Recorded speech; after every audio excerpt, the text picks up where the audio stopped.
Meu nome é Daniela, eu sou artista visual, sou professora da educação básica e da formação de professores. Minha pesquisa, a pesquisa mais consciente do meu fazer, começa com uma observação de uma certa obsessão mental e motora, do riscar, do desenhar e do escrever, e depois isso se expande para um olhar dessa necessidade de inscrição dos seres nas superfícies do mundo. Em relação ao processo, eles se dão de diversas maneiras, às vezes por algum material, às vezes por algum instrumento do desenho, da escrita, a ambiência de alguma palavra. Principalmente, eu acho que de um senso de tarefa um pouco desviado, a ideia de um senso de tarefa desviado, da ação do desenhar e de uma sensação de uma linha viva, né? Desse olhar do desenho latente no mundo. Em relação a isso, eu posso citar um trabalho que é o do mar condensado nas cartas, que eu faço uma leitura de uma página pautada, mas é uma leitura com a língua.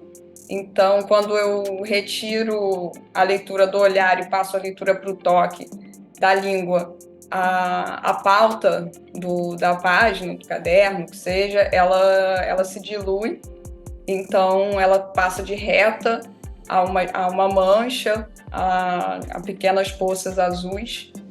E nesse sentido de linha viva, talvez eu possa citar um trabalho que se expande para além de um objeto mais individual, afetivo, da minha relação, né, escolar ou de escrita, que é o trabalho o exercício, que eu